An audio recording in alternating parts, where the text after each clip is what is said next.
of us in both realms of life, acknowledging us, our mentors, the mentors of the SSB, and everyone else who will be watching us in both planes.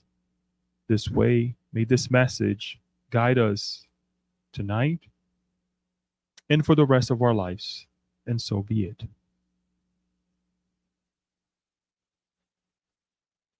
So it is with joy in our hearts that we are coming together again to study a little bit about Spiritism, and joyful as well for us to understand in a good way. Obviously, we don't feel joy when we talk about war, but joyful to analyze the idea of war and perhaps its consequences, whatever causes, but to talk about it and demystify whatever's in our hearts and shed some light upon it.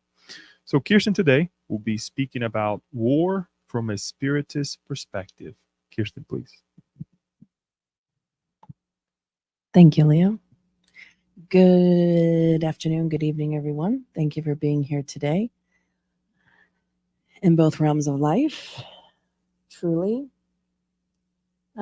This is a subject, just making sure that my technology is muted and everything is on vibrate so nothing disturbs what I'm going to be talking about. So normally, as most of you are aware, I've been doing the study on the book by Joanna, Times of Health and Conscientiousness. We decided, based off of a few things, which I'll mention here in a second, to kind of go a different route just for today. So as they say, pardon our regularly scheduled program to be interrupted by today's talk. Based on current events, what's going on around the world. And we believe that if Kardec were in the physical realm, he would do the same. And he did. In the Spiritist Review, he often published what was going on at the time outside of, the codification and the other work he was doing. So because of what's going on across our vast globe, we decided that this was an opportunity to speak on this subject of war from a Spiritist perspective. But if you allow me, I wanted to share a story. Actually, it's a story from the book that's not in English, Estante da Vida by Brother X, Humberto de Campos, psychographed by Chico Xavier. Perhaps if the book were to be translated, maybe called something like The Shelf of Life or something to that effect. Basically, in this book, it's toward one of the few end chapters in the book. There's a small short story written by Humberto de Campos called The Legend of War. So I'm not going to read it word by word, verbatim, but if you allow me to give to summarize the legend of war from the book Estante da Vida by Chico Xavier, by the spirit of Brother X. So the story goes like this. One day, this great, let's say,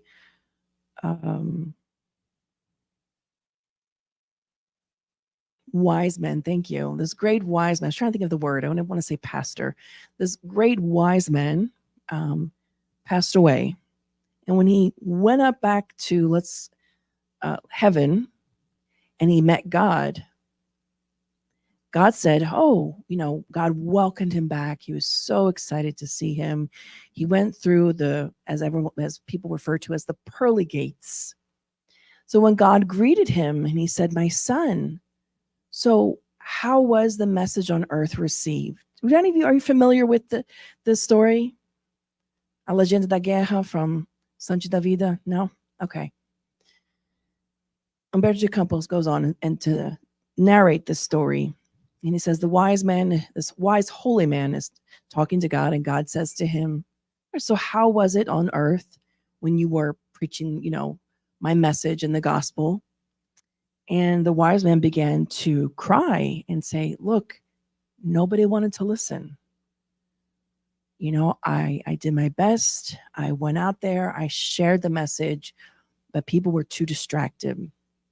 And so God kind of scratches his white-headed hair, and goes, okay, well, didn't they have enough food and like shelter and a home? And the wise man again said, well, God, yeah, they did, but that wasn't enough for them. They wanted more. They wanted to conquer more and do more, and they were never satisfied. And again, they weren't focused on the spiritual teachings I was bringing. And God's like, but didn't I give them a beautiful place to live and so many opportunities? And again, the wise man with tears in his eyes, and he said, God, I've done everything. These people just didn't want to listen. They wanted to do what they wanted to do and not listen to the teachings. So God said, my dear son, you did well. You'll go and be somewhere in a nice place in the clouds, in the heavens, if you will. He says, but don't worry. We're going to take care of the people down on earth. In the legend of the war, the legend goes that God said, after that moment when he told the wise men he's going to go and be somewhere nice, following that event, divine orders came from God, and some angels descended into hell and released a dangerous monster without eyes or ears, but with millions of claws and mouths. Intriguing, right?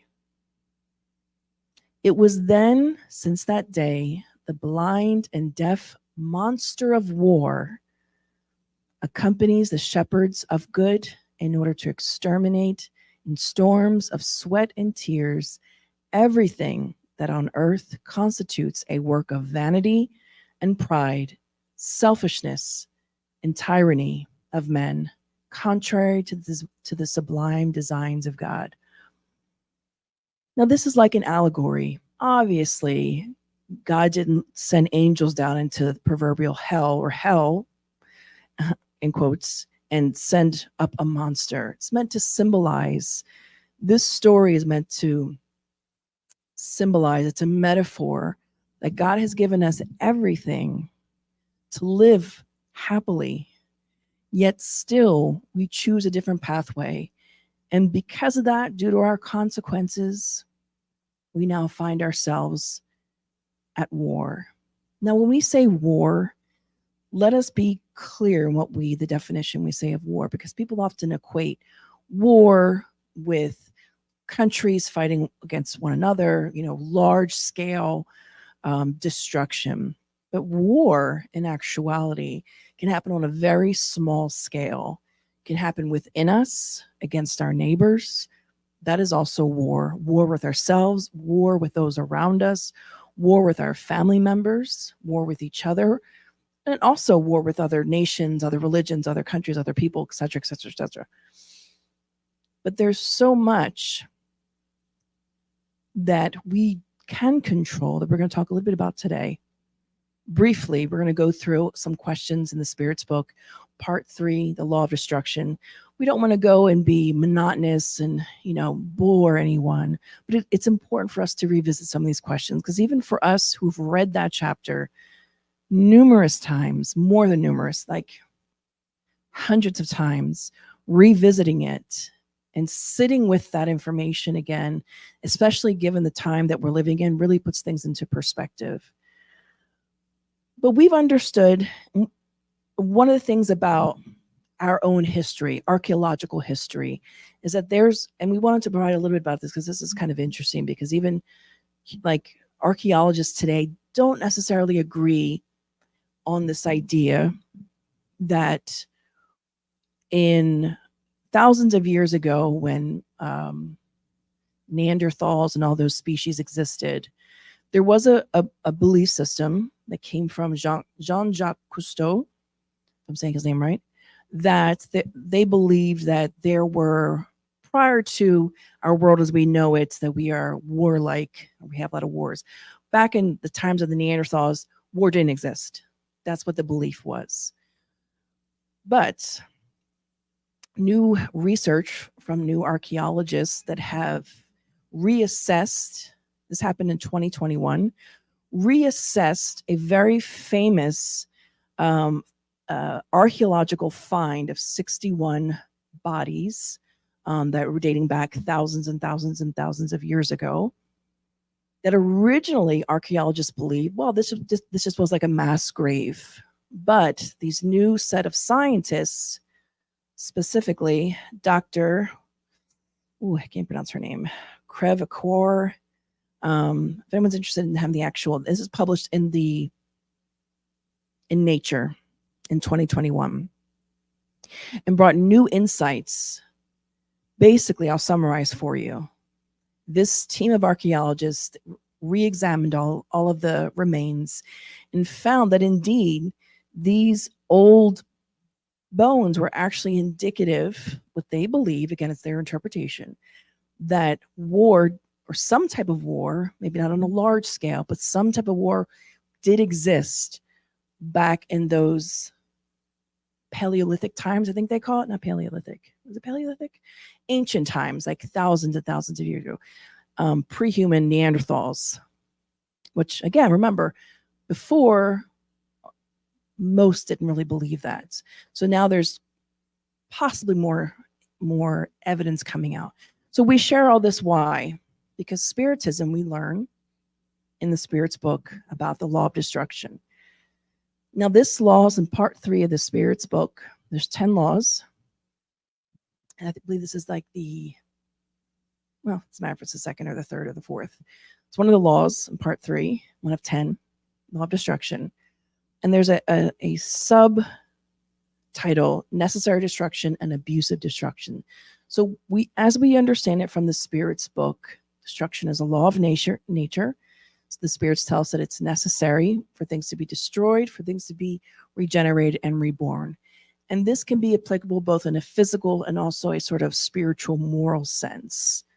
And that's why the Spirits say what you call destruction is no more than transformation that is aimed at renewing and improving living beings.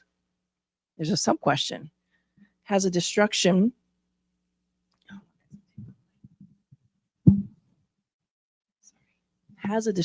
instinct been given to living beings for providential purposes? What do you guys think? Yes or no?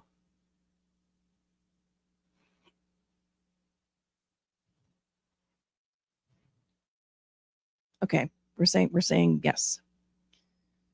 God's creatures are the instruments that God uses for attaining the divine ends in order to feed themselves, living beings, destroy each other with the double purpose of maintaining balance and reproduction, which might otherwise become excessive. But it is only the envelope that is destroyed. The envelope is only an accessory and not an essential part of the thinking being. The essential part is indestructible intelligent principle, the indestructible intelligent principle, which is developed through various metamorphoses that it undergoes. So yes, we have this tendency to destruct and reconstruct and renew. It is a part, and so it makes sense that thousands and thousands of years ago, that this existed, because we already know that science has studied group of gorillas that get together and have territorial wars, one group killing another. So if you think about human evolution, that animals are doing this, and of course, when we get to Neanderthals, it's also happening. So will this law always exist for humankind on Earth? And the spirits tell us it'll exist for as long as humans don't overcome the matter. Among humans, to the degree that their spirit overcomes matter. That is why you may observe the horror of destruction follows upon intellectual and moral development. What is the cause that leads us to war? It's our predominance of the animal nature over the spiritual and the satisfaction of their passions. In the state of barbarity, nations only know the right of the strongest. That is why war is a normal state for them. As humans evolve, War will become less frequent since they will avoid its causes, and when it does become necessary, they will know how to make it more humane. Will war someday disappear from the earth? Hopefully, Jeanette says. Gioni says, and Jeanette says, yes. Yes, when men and women understand justice and practice God's law, then all nations will live as brothers and sisters. And what is to be thought of those who stir up war for their profit? Not good, probably, right? They are truly guilty and will require many lives to expiate all the murders they have caused. For they will have to answer for every individual whose death they caused to satisfy their own ambition. So here's the main message of tonight. I wanted to get through the first couple slides to really get to this message. I know right now we're studying this book. We haven't yet, maybe some of you have gone ahead and read the other chapters already. Oh, I don't know if this is on or not. Have read the other chapters. I was looking for the clicker. Okay. This thing that's okay. Okay, it's fine. It's already connected, Daniel. So this is the main message we wanted to reflect on tonight. From the book, The Messengers, chapter 18. Just for my own curiosity, has anyone read this far ahead in the book? No, that's okay. Long time ago. That's okay. That's okay. We hadn't read this in a long time either. Oops. So this chapter, we didn't bring the entire chapter. We brought snippets. So if I go like this, it doesn't go? Okay. No, I'm not going to point. This chapter 18, we're not bringing the entire chapter. We're bringing some highlights that we felt were important for us to reflect on today. So we're going to bring these and we're going to talk about them. So I'm not just going to read it and talk to you. We're going to read it and we're going to reflect together. Does that sound okay with everybody? And also for those of you who are watching online, who are unable to be here in person, for whatever reason, you're out of state, you're in a different country, please feel free to drop comments below, or if you're watching the recorded version, please feel free to add your 2 cents, your feedback, questions, comments, interact with us. We would love for that to happen. That's always something positive we like to see. Again, chapter 18, The Messengers. This is the first edition, published in 2008. But I'm pretty sure that all updated versions, the chapters are the same, but the page numbers might not be. I digress.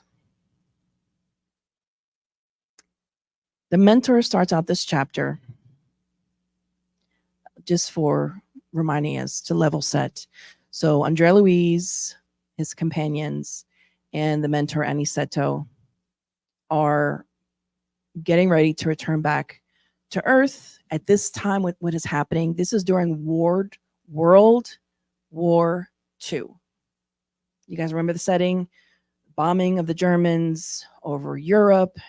And this one particular scene that Aniceto is going to be narrating, which I'll be reading, it's when the Germans were over the UK, specifically Bristol, bombing. But this is right as everything began to happen, right at the beginning of the war.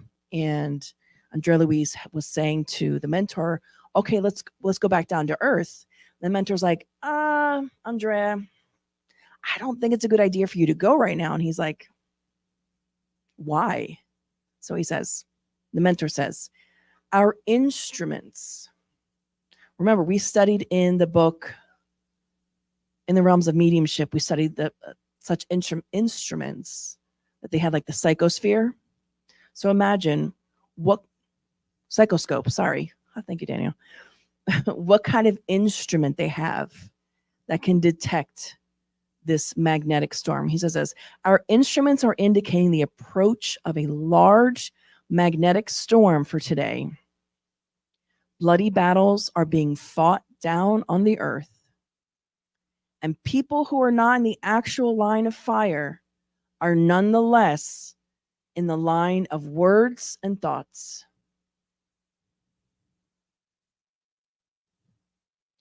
So, question.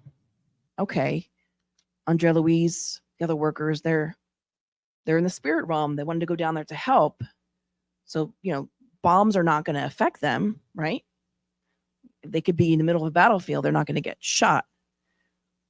So based on what Aniceto was saying here, why would it be dangerous for them to go? Unprotected, unprepared, as Andrea Louise at this stage in his development. Why would the mentor been a little bit concerned? The low vibration, okay?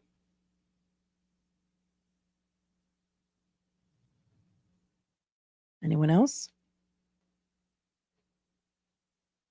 Can you elaborate? Bad connections? If you don't have good thoughts? Like lower vibrations, like Jeanette. Yeah. Okay. Yeah. Anybody else? So they weren't going to be in the line of fire, right? But they were going to be in the line of words and thoughts. They were going to be very negative. So who remembers when in the movie No Solar, I think is it in the movie No Solar, or it could have been one of the books of Andrea Louise, where they go to a lower zone. And the mentor has to remind Andrea, look, keep your thoughts high, keep your minds elevated to protect yourself. Because in these lower zones, you can get sucked in from these negative vibrations if you allow yourself to get attuned to that. So it's kind of the same thing here. But the thing is, well, let me ask this question.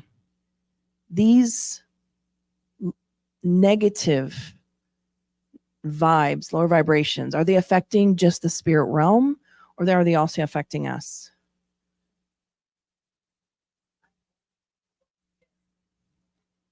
Both, Leo? Both? It's both. And the mentor goes on to warn, and this is for all of us. This is for the incarnate and discarnates. But this is very important for us incarnates on this earth, especially right now, especially with war going on in multiple places, both big and small.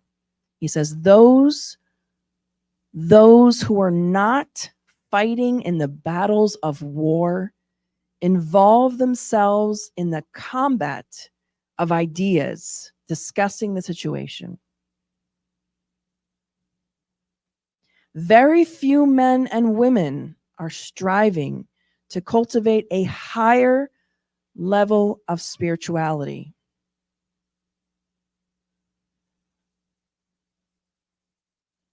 Those who are not fighting in the battles of war involve themselves in the combat of ideas by discussing the situation.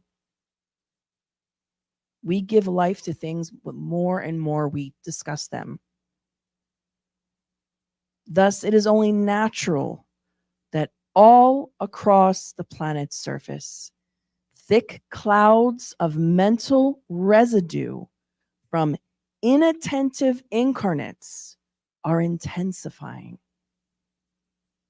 Thick clouds of mental residue from inattentive incarnates are intensifying. And this in turn increases their afflictions.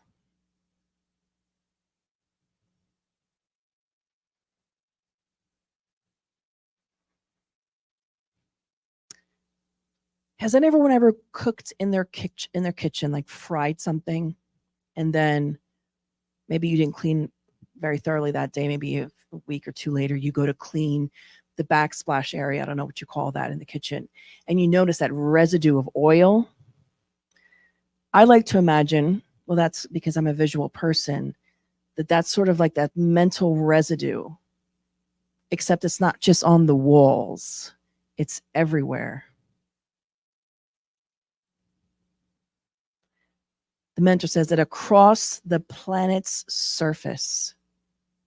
So when we talk about surface area, it's everywhere. And this affects us and impacts us negatively if we are inattentive. What does it mean to be inattentive?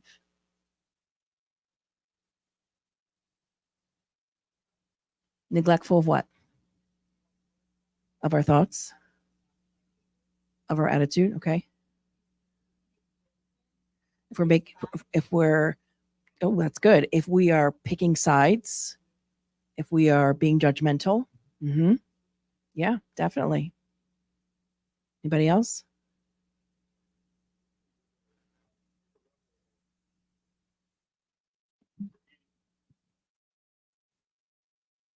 I think it's a level also of forgetting of what can I do, because whenever we talk about war, or anything that distracts and upsets us, there's a level of indignation, right? Or of become powerless or fear, whatever it is, and we forget of ourselves, of what can we do, what can I do.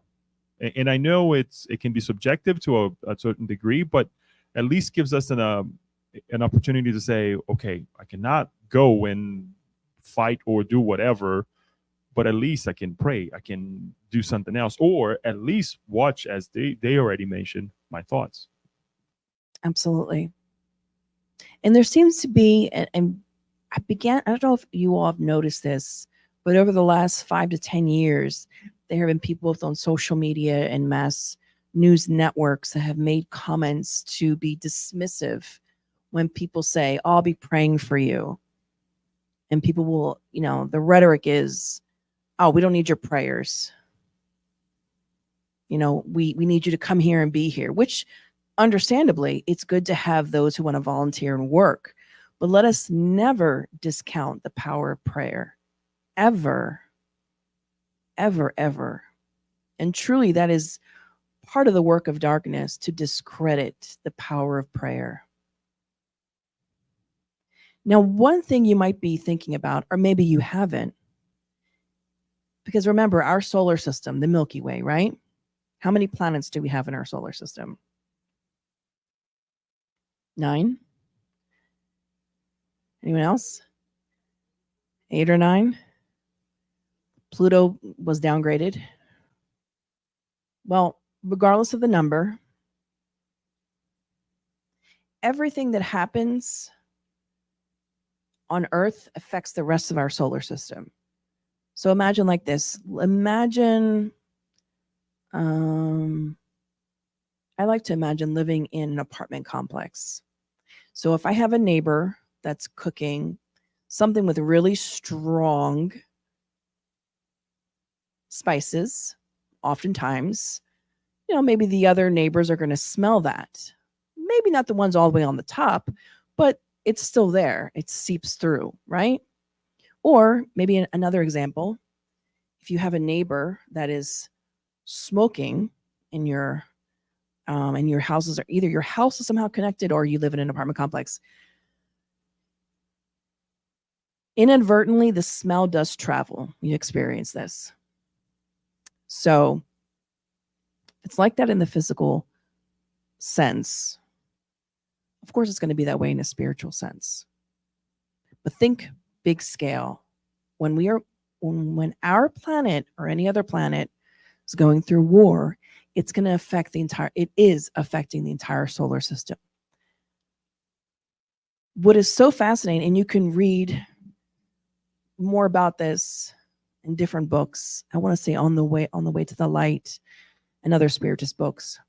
But from this particular chapter, it's very fascinating what the mentor brings, how the other planets react when war is declared. Aniceto Remember, they're in El Solar. Aniceto says to Andrea Luis, hey, I went to a higher colony. It's called Alvarada Nova. I went to visit a higher colony last week in the higher realms, and I learned at the first declaration of war, advanced centers of higher spirituality from neighboring planets established maximum security measures at the vibratory borders they share with us. In other words, they put up this protective bubble around themselves so as to protect themselves from all the negative vibrations that we are spewing out into our solar system. The mentor goes on. He says, our esteemed neighbors have taught us that we must bear on our own shoulders the weight of the entire production of the evil we cause. In other words, we are obliged to do our dirty laundry in our own quarters.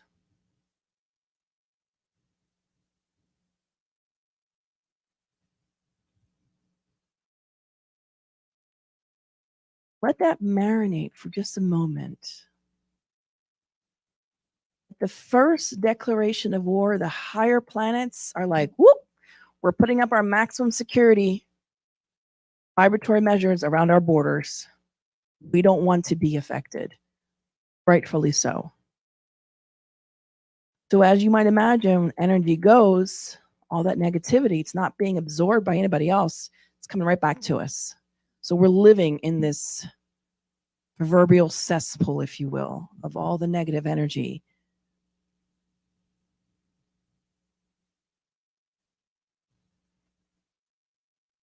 But luckily, there's hope. Remember we talked about the power of prayer? It's something beautiful that they narrate in this chapter. Aniceto says, a few days ago, some fellow spirits and I went on one such mission to the skies over Bristol, which is in the UK. Imagine the scene now. German bombers were flying over that noble English city. The scene of destruction was frightening. You can go on YouTube and catch some actual footage of some of the scenes of this. Don't recommend watching it, but it's there. So imagine watching this from where they are, watching the bombers fly over the city, watching all the destruction that not just in the physical world in terms of like the smoke and the bombing, but all that negative, the clouds, the heavy energy, all of that. And then amidst all of this destruction, in the dead of night, he says, a beam of intense light stood out to our spirit sight. Its rays flashed in the firmament while the bombs hurled to the ground. The head of the expedition suggested that we descend to the source of that luminous beam. So imagine what that's like.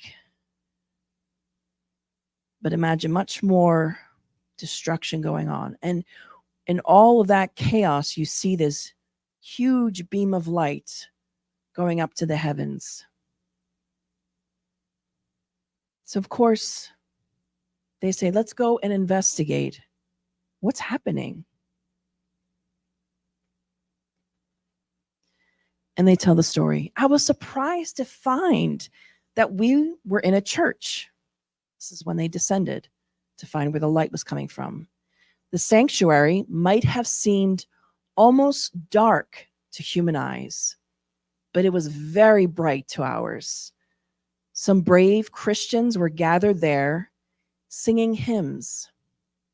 The minister of the worship service was reading the passage from Acts where Paul and Silas were singing at midnight in their prison. Their clear voices rising up to heaven in notes of fervent trust. While bomb fragments were bursting outside, these disciples of the gospel were singing, united in a celestial vibration of living faith. You really have to try and imagine the scene and ask the question, what would I be doing? If you're hearing the sounds of bombing going on around you and the sirens that they send off when bombs are coming to alert the populace, so you're hearing nothing but chaos outside. You hear screaming and just complete chaos. Here you have this small group of people gathering, reading from the Bible and singing. And before I read on, they equate this scene with the same scene that happened hundreds and hundreds and hundreds of thousands of years ago when Paul and Silas were imprisoned. And I'm going to read, this is from Acts chapter 16, verses 25 through 26. This is the New Living Testament, or the NLT translation. Around midnight, Paul and Silas, who were enslaved in the jail, were praying and singing hymns to God, and the other prisoners were listening.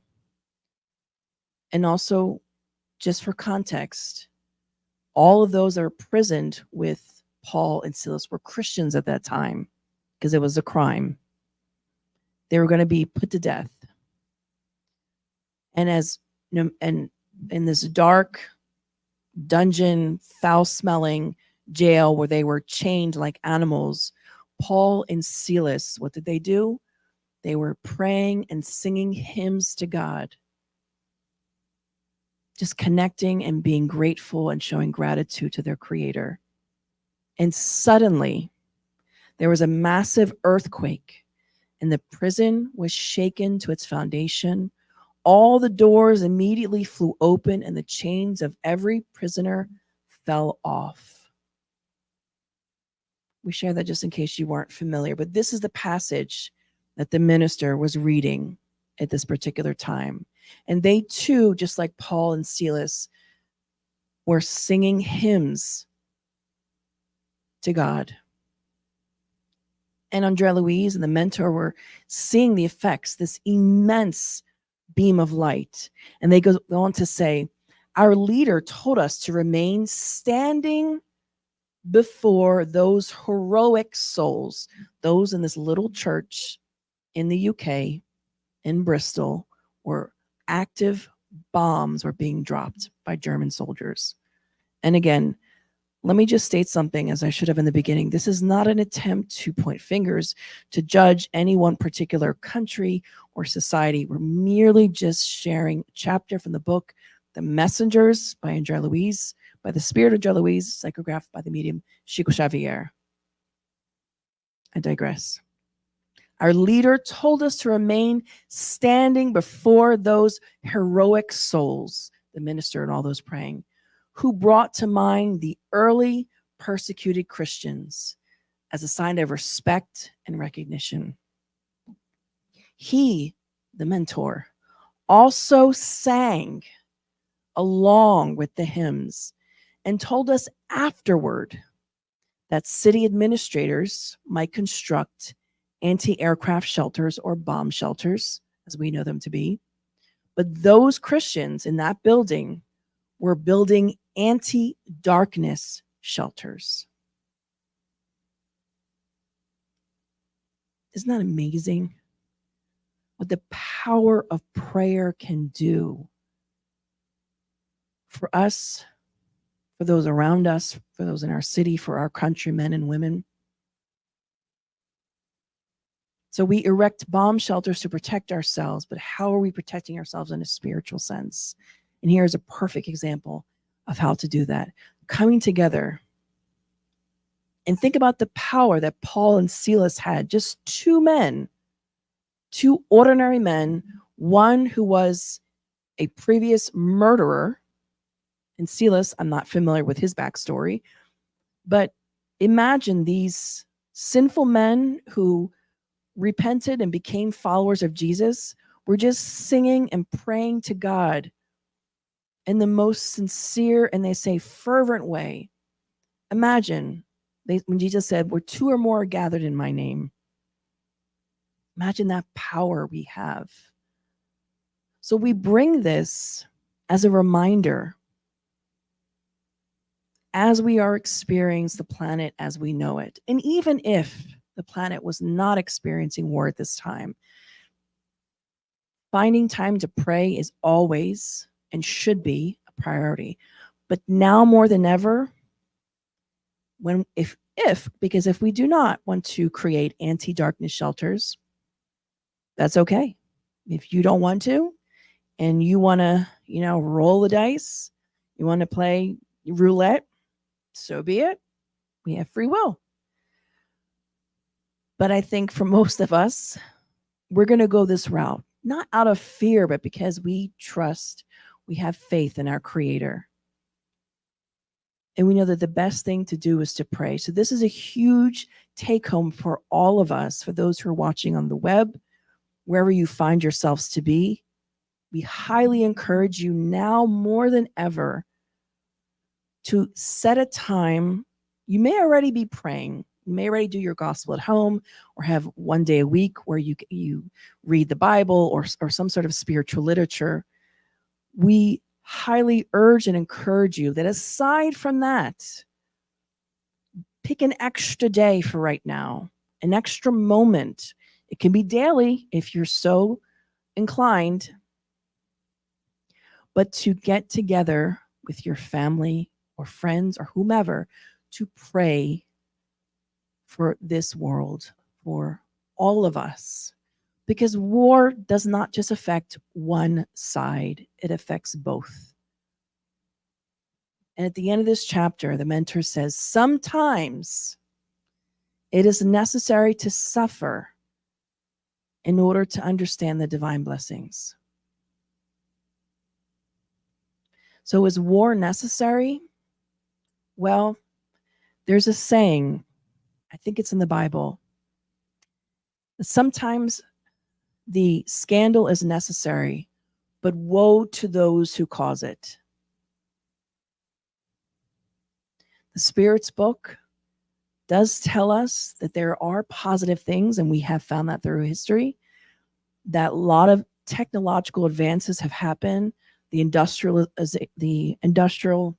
movement here in the US skyrocketed after the war, partly in part because during war, a lot of things were created that really helped the populace after and were utilized in a positive sense. So there is some positive things, if it's even possible. We know that it's somewhat controversial to say, but there are some positive things that can happen.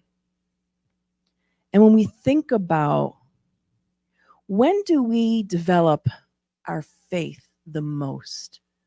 When do we tend to really blossom?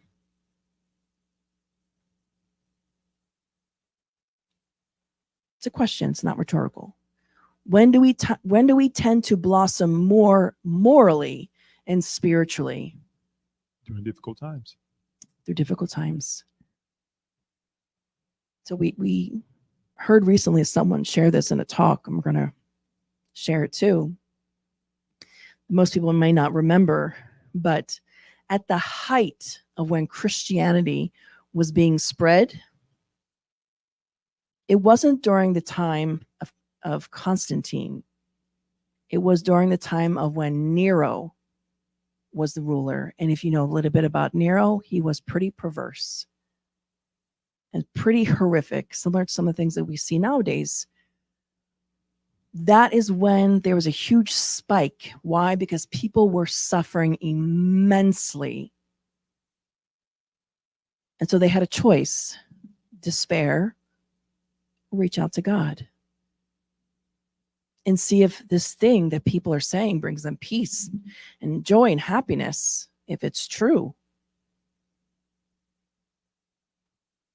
You know, if we could talk to Daniel, not Daniel here in the SSB, but Daniel from the Bible and others,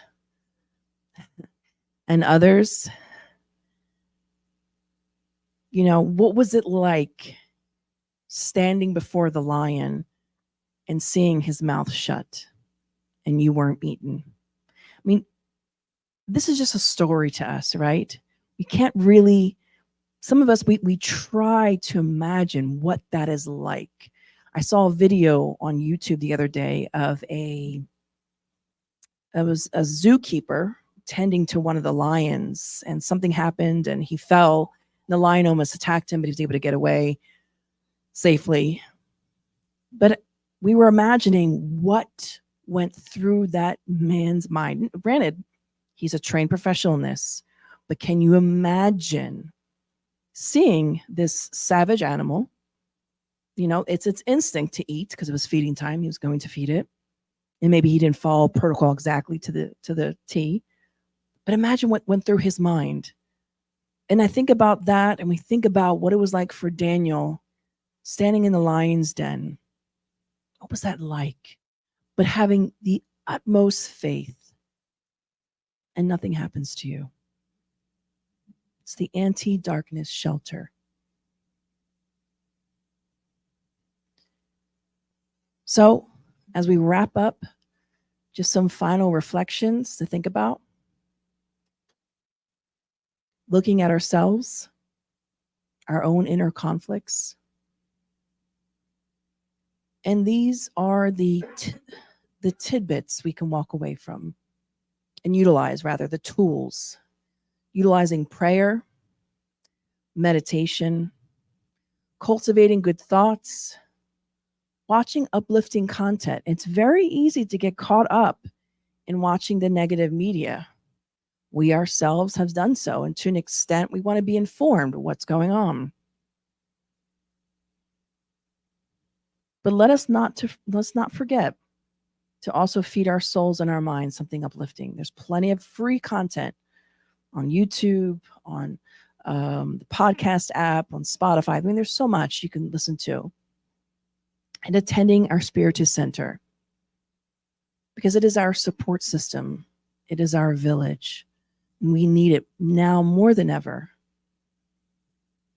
So we encourage you, if you don't already attend a Spiritist Center, to reach out to someone in your area. Nowadays, in the post-pandemic world, so much of it is virtual. And if you don't have one in your city or in your state, you can definitely go on the United States Spiritist Federation website and search for a Spiritist Center nearby that might be doing one virtually, or in another state that's doing one virtually that is during a time frame that works for you.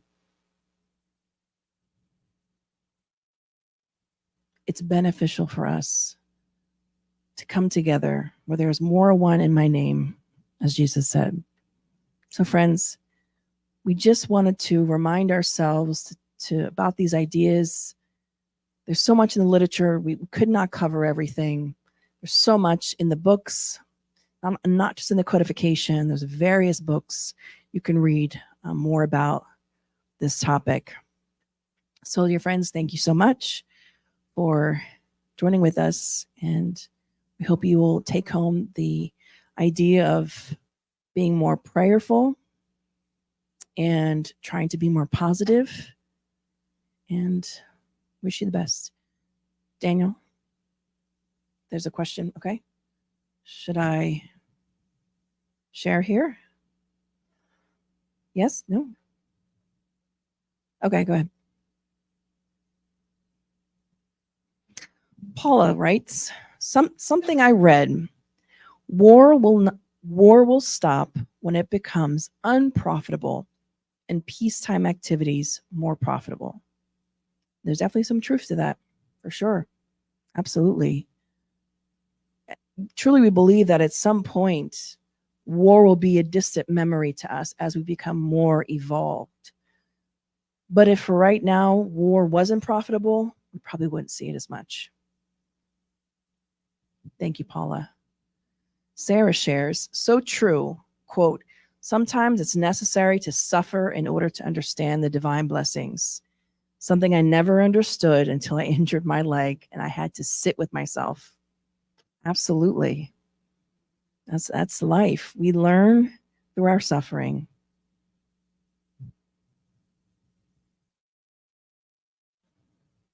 Anything else? Okay. Any final comments here? If not, we can move on to our. One thing, Kirsten, that passes on. came to mind as well, Sure. if I may. And this was really interesting because it was for the younger people now. Since we're talking about the war and what's going on, and I'm not trying to bring the whole scenario, especially to the Spiritist center, but for the young people now, they may look at this and they may feel outraged, right? And they may feel that, this is something that started yesterday, or this has been going on for a long time ago, and we get lost, right? On blame this side, that side, this or that way, whatever that may be. And then, as we said earlier, we set on fear, we set on indignation, whatever that feeling may be, and we don't go anywhere. We just add to the fire. So one of the things that I like to tell people is to go read about it, go try to understand what's going on by perhaps reading history, but try to do just that, so you don't get too attached to the situation and you don't suffer more. But try to understand this side, especially for us that have some kind of spiritual tendencies in terms of analyzing the spirituality behind as well. I think it's important for us to go and look into history and educate ourselves, so we can make a better judgment, not on the other people, but how we pray. Right? As we understand those two sides, right? We understand how to connect with God in a more eloquent and effective way, right? So I think that adding this as well, again, especially the younger people, so they can go back and study. And it's really freeing when we start seeing both sides, right? Not to take one another, but to really understand. I think that is super important. And I shared a couple video with some of us this week, that it was really helpful. And the only thing I would add to finalize, not to make it any longer, is that we want to make sure that the videos and the readings that we do, they are as neutral as possible, not picking sides, because we don't want to be read something that is biased, right? No, that's a really great point, Leo. And yeah, again, emphasizing not to do the reading to pick a side, but to understand both sides, and that there are people dying on every side. War is not pretty for anybody involved, regardless of the situation. But reading up from the Spiritist perspective is super helpful to give us that bird's eye view of understanding, especially on the way to the light as well, to understand, throughout history, the different civilizations and how things come to be is very helpful. So thank you for sharing that, Leo. And thank you for, okay. Yep. So someone asked, so what about the law of karma? The conflicts follow the logic of cause and effect. So great question. So this is a very complex question. So technically, Spiritism doesn't follow the law of karma per se, but more so the law of cause and effect, action and reaction. So if you're asking about that, yes, there's cause and effect. We are seeing the effects of a feud that has been going on for more than a century. And we are seeing the effects of that. Everyone is feeling that. So definitely cause and effect. But thank God there is such a thing as God's grace.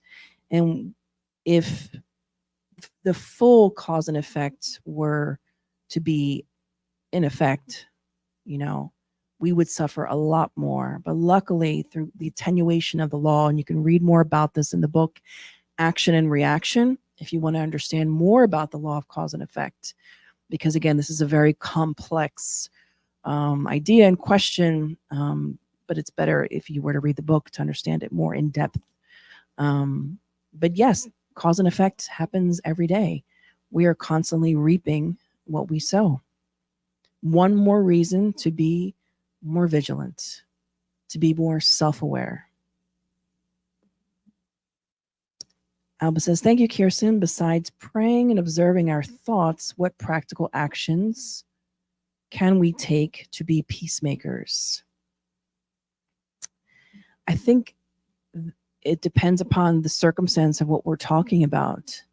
So if we're not in a current situation where we're having a conversation with someone who has opposite views to us, whether it be on the war, whether it be on politics, whether it be on whether the color of your car is ugly or not, or whether, Fords are better than Teslas, or which they're not, or other cars, Toyotas, or, all kinds of things. Anytime we're in conversations with others, with our neighbors, coworkers, whatever, we can spend our time combating. And that's not to say that we can't share ideas in a peaceful, respectful manner. But really, it goes back to us, because before actions come our thoughts, our ideas, what we are cultivating inside of us. So I don't want to discount or downplay praying and observing our thoughts, because that in and of itself, let's put prayer here and let's put observing our thoughts on another shelf. That, observing our thoughts, that in and of itself, if we are doing that on a daily basis, is a lot of work. It's a tremendous amount of work. And if it doesn't feel like that, perhaps we're not doing enough. Or maybe do it more often, to think, to reflect. At the end of the day, do an evaluation of ourselves, just paying attention to what's going on around us, how I'm feeling. Always being vigilant of ourselves, because it's very easy. We think always in terms of large scale wars, and seldom do we think about the wars we have within our family members, our neighbors, and things of that nature. That also affects us negatively. Those are very real things. But thank you, Alba, for your question. I think that's it, Daniel, right? Yvonne says, thanks for reminding us of the power of prayer. Absolutely. It is, I always say, the most underrated tool. And you're welcome, Mr. Piano Songbook. It's underrated and it's not used enough. All right, dear friends. With that, we thank you so much. And we are going to pass to our second half of our session today, which is the passes. And I'm going to invite Leo to come up to lead us in prayer and into the second half. Thank you.